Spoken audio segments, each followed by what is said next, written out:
அஸ்ஸலாமு அலைக்கும். உங்கள் மீது சாந்தியும் சமாதானமும் உண்டாகட்டும். இன்றைய காலை பொழுது உங்கள் அனைவருக்கும் இனிய பொழுதாக அமைய எல்லாம் வல்ல இறைவனை பிரார்த்தித்தவனாக இன்றைக்கும் கோயத்துடைய பல முக்கியமான செய்திகளை பற்றி தான் பார்க்க போகிறோம். வீடியோவை கடைசி வரைக்கும் பாருங்கள். தெரியாத நண்பர்களுக்கும் மறக்காமல் ஷேர் பண்ணுங்கள். வீடியோ பிடிச்சிருந்தா ஒரு லைக் பண்ணுங்கள், சப்ஸ்கிரைப் பண்ணுங்கள். கோயத்துடைய டினார் மதிப்பம் உள்ளதா பார்த்துடலாம். இலங்கைக்கான ரூபாயில் ஒரு தினாரின் மதிப்பு 970 ரூபாய் 874 உள்ளது. இந்தியாவின் ரூபாயில் ஒரு தினாரின் மதிப்பு 271 ரூபாய் 15 உள்ளது. இது அல்முல்லா எக்ஸ்சேஞ்சுடைய அப்ளிகேஷன் ஆன்லைன் ரேட் ஆகும். அல்முல்லா எக்ஸ்சேஞ்ச் ஜமியாக்கள் உள்ள மெஷின் ரேட்டை பார்த்தலாம். இந்தியாவுக்கு 271 ரூபாய் 2%, இலங்கைக்கு 970 ரூபாய் 87% உள்ளது. ஜமியாக்கள் உள்ள மெஷின்களில் நல்ல ரேட் கிடைச்சா போடுங்க. ஆனால் உங்களுடைய கட்டணம் 1.25 தினார் தான். கோயத்துடைய பல எக்ஸ்சேஞ்சுகள்லையுமே அக்கௌண்ட் நம்பரை மறைச்சிடுறாங்க. இதை பற்றியுமே உங்களுக்கு தொடர்ந்துமே தெரிய தாருது.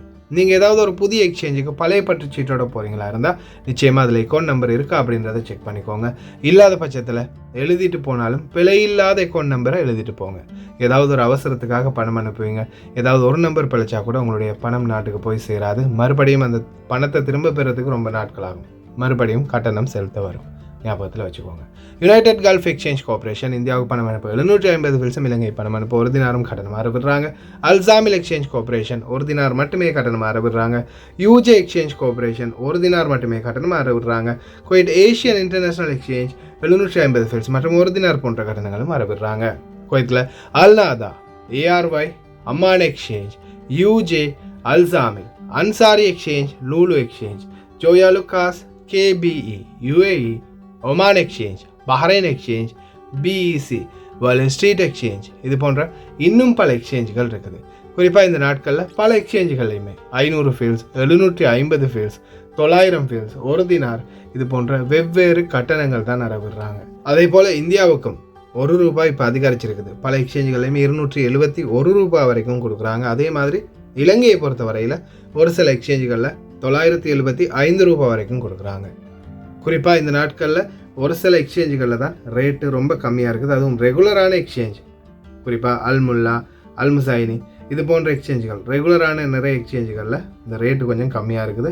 ஆனால் பல எக்ஸ்சேஞ்சுகள்லையுமே கொஞ்சம் ஓரளவுக்கு நல்ல ரேட் தான் கொடுக்குறாங்க. இலங்கைக்கு இன்னும் கொஞ்சம் அதிகரித்தாலும் சந்தோஷம்தான். ஏன்னா அந்தளவுக்கு விலைவாசிகள் அதிகமாக இருக்குது நாட்டில். குவைத்துடைய தங்க விலையை பார்த்தலாம். ஒரு கிராம் 18 கேரட் தங்கத்தின் விலை 17 தினார் 375 ஃபேஸ்.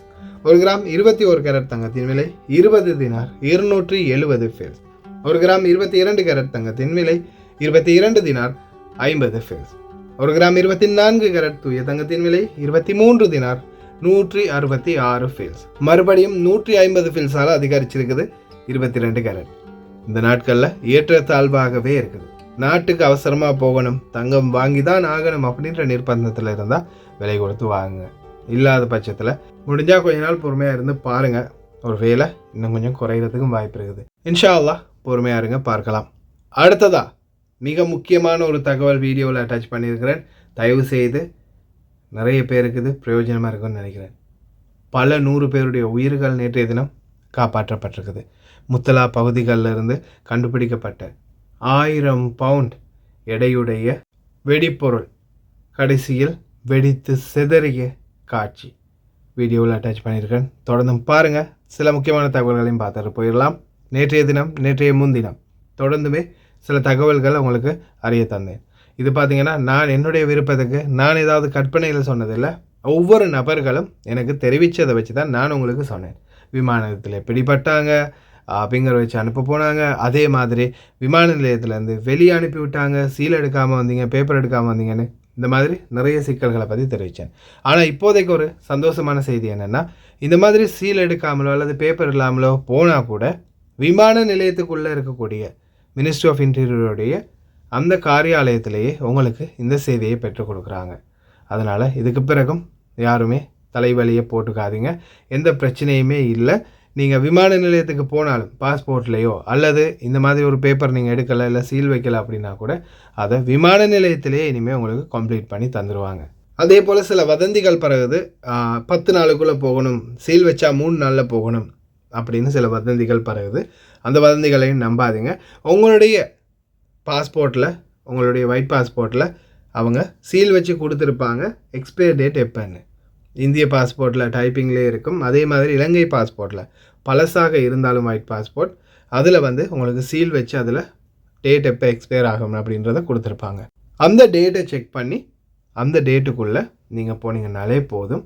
வேறு எந்த ஒரு குழப்பமும் இல்லை. நேற்றைய தினம் மே மாதம் 7ஆம் தேதி 2024 கத்தார் நாட்டில் மீண்டும் ஆரம்பமாகிய மழை.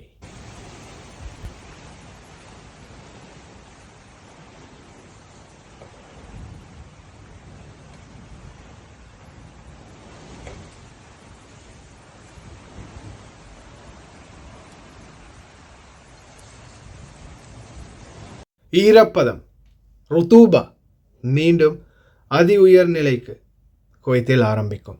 வானிலை ஆய்வாளர் பெதரல் அமீரா இந்த மே மாதம் முழுவதுமே மழையுடன் கூடிய சூழல், இடிமின்னல், தூசியுடன் கூடிய காற்று, அதைவிட அதிகமாக கரையோர பகுதிகளில் ருத்தூபா தன்மை அதிகரிக்கும் அப்படின்னு தெரிவிச்சிருக்காரு. الرطوبة هذه الأيام علينا نتيجة سيطرة الرياح الجنوبية الشرقية الكوس اللي تعبر البحر، فدخلت علينا من حرارة البحر ورطوبته، فمتوقع إن شاء الله أنها تستمر ويانا حتى نهاية الأسبوع، وبعدها راح تتحول الرياح إلى الشمالية الغربية، تدخل علينا الرياح الجافة وتخف الرطوبة عنا، لكنها متوقع أنها تعاود مرة ثانية مع تحولها إلى الجنوبية الشرقية.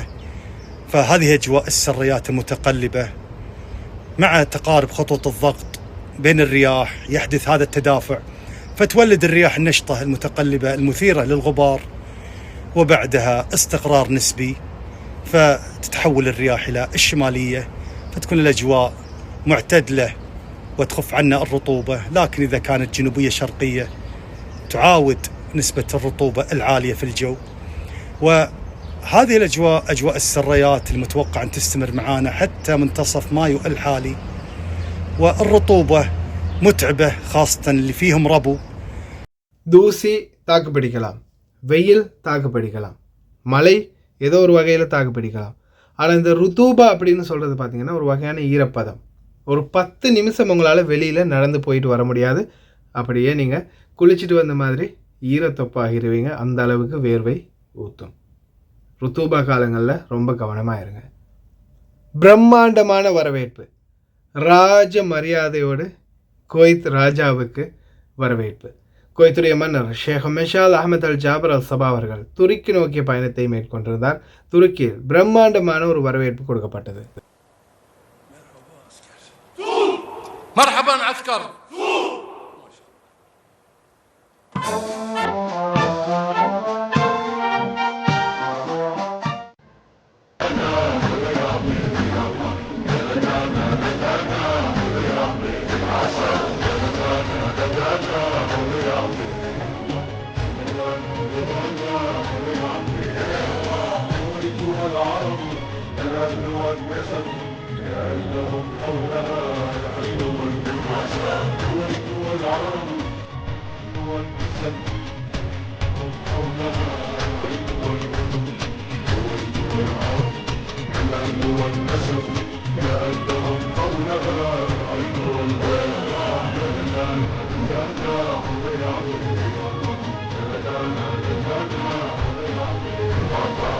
இப்போ வாங்க மிக முக்கியமான செய்தியை பார்த்துடலாம்.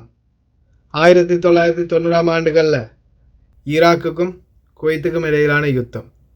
இந்த யுத்த சூழலில் விமான தாக்குதல்கள் நிறைய நடத்தப்பட்டுச்சு. அந்த நேரத்தில் விழுந்த ஒரு வெடிகுண்டு, அதோடைய எடை வந்து பார்த்திங்கன்னா 1000 பவுண்ட் அப்படின்னு தெரிவிச்சிருக்கிறாங்க. சும்மா கூகுள் பண்ணி பார்த்தா கிட்டத்தட்ட 453.592 கிலோகிராம் அப்படின்னு தெரிய வந்திருக்குது. வீடியோ காட்சியை பார்த்துட்டு வாங்க, மேலதிக தகவலை சொல்கிறேன்.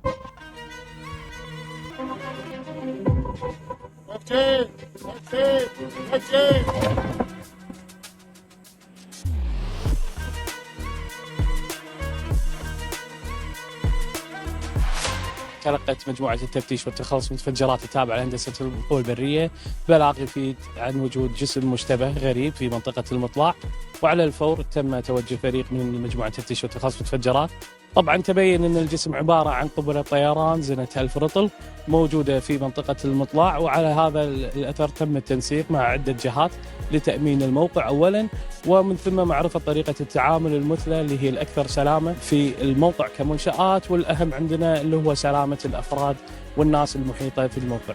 الجهات اللي تدخلت معنا في العمل هذا هو طبعا اخواننا في هندسه المنشآت العسكريه قاموا معنا في مجهود كبير، وايضا التعاون من الاخوان في لواء المغاوير وسرايا الانذار، وايضا بتعاون من الشرطه العسكريه واطفاء الجيش وهيئه الخدمات الطبيه في تامين امن وسلامه الموقع، وكذلك التعاون في عمليه اخلاء الموقع من اي مدنيين او افراد متواجدين في منطقة البلاغ. حث السادة المواطنين والمقيمين بعدم التردد في الاتصال في القنوات الرسمية من خلال العمليات، وذلك للإبلاغ عن أي جسم غريب يشتبهون فيه، وذلك يتسنى لنا التعامل معه.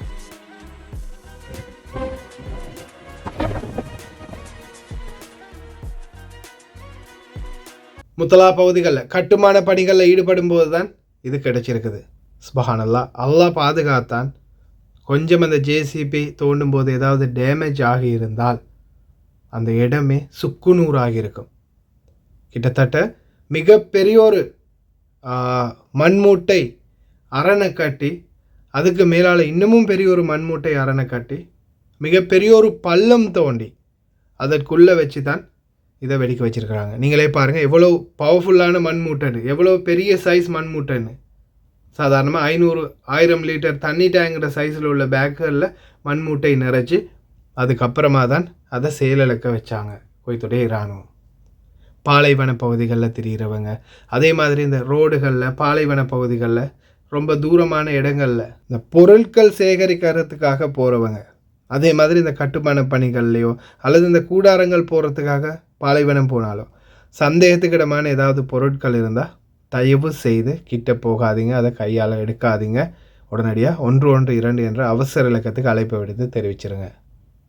பாருங்கள் எவ்வளோ பெரிய ஒரு அரண் கட்டி எவ்வளோ பெரிய ஒரு பாதுகாப்போடு அதை வெடிக்க வச்சு செயலிழக்க வச்சாங்கன்னு. தயவு செய்து ரொம்ப கவனமாக இருங்க. பாருங்கள் எந்த அளவு பெரிய ஒரு விபரீதம்னு. துபாய் நாட்டில் உங்களுடைய நண்பர்களோ உறவினர்களோ யாராவது இருந்தாங்கன்னா முக்கியமாக இந்த விடயத்தை சொல்லிடுங்க. ஏன்னா இப்போ துபாய் நாட்டில் நிறைய பேர் தொழில் இல்லாமல் கஷ்டப்படுறாங்க. ஆனாலும் உண்ண உணவில்லாட்டியும் யாரிடமும் கையேந்திர வேண்டாம் அப்படின்னு சொல்லுங்கள். யாசகர்களுக்கு எதிரான சட்ட நடவடிக்கைகள் இப்போ கடுமையாகியிருக்கிறாங்க. பல நூற்றுக்கணக்கான நபர்கள் கைது செய்யப்பட்டிருக்கிறாங்க. துபாயில், குவைத்தில் யாசகம் கேட்குறது எவ்வளவு பெரிய தவறோ அதே மாதிரி தான் துபாய் நாட்டிலையும் மற்ற அரபு நாடுகளையும் யாசகம் கேட்குறது வந்து சட்டப்படி குற்றம். அதே போல் கடுமையான சட்ட நடவடிக்கைகளும் எடுக்க போகிறதா தெரிவிச்சிருக்காங்க. துபாய் நாட்டுனா சட்டமே தெரியுமவங்க எல்லாருக்கும், குவைத்தை விட பவர் கூட. ரொம்ப கவனம். அதே போல் ஐயூன் பகுதிகளில் நேற்றைய தினம் ஒரு சண்டை காட்சி இடம்பெற்றுள்ளது. இந்த சண்டையில் 2 போலீஸ் அதிகாரிகள் கடுமையாக தாக்கப்பட்டிருக்கிறாங்க. மேலதிக விசாரணைகள் மேற்கொள்ளப்பட்டு வருகின்றது. இந்த சண்டை சம்பந்தமான மேலதிக குற்றவாளிகளையும் கண்டுபிடிப்பதாக உள்துறை அமைச்சகம் தெரிவிச்சிருக்கிறாங்க. ஜஹரா பகுதிகளில் இருக்கிறவங்க ரொம்ப கவனமாகவே இருங்க. அதே போல் சபால் அஹ்மத் பகுதிகளில் நேற்றைய தினம் நடந்த வாகன விபத்தில் ஒருவர் பலியாகியுள்ளார். குவைத்தை பொறுத்த வரையில் தொடர்ந்துமே வாகன விபத்து, அதுவும் வாகனம் பார்த்திங்கன்னா தலைகீழாக கவிழ்ந்த வண்ணம் தான் நிறைய வாகனத்துடைய விபத்து வந்து காட்சிகள் கிடைக்குது. இதில் 100க்கு 90% சொன்னால் கூட மிகையாகாது. ஏன்னா அந்தளவு மோசமான ரோடுகள். இப்போ நீங்கள் இந்த பாலத்தில் இருக்கக்கூடிய இந்த ஸ்டீல் பார் இருக்கக்கூடிய இடத்த பாருங்கள், பெரிய ஒரு பள்ளம் உருவாகி இருக்குது. அந்த கம்பிகள் எல்லாமே கலண்டு உடஞ்சி போயிடுச்சு. இந்த நேரத்தில் ஏதாவது ஒரு வண்டி இந்த பள்ளத்தில் விழுந்தால் தலைகீழாக கவிழ்ந்து கடைசியில் பாலத்தை விட்டு கீழே விழுகிறதுக்கும் வாய்ப்பு இருக்குது. இறைவன் போதுமானவன். தயவு செய்து ரொம்ப கவனமாக இருங்க ஓட்டுநர்கள்.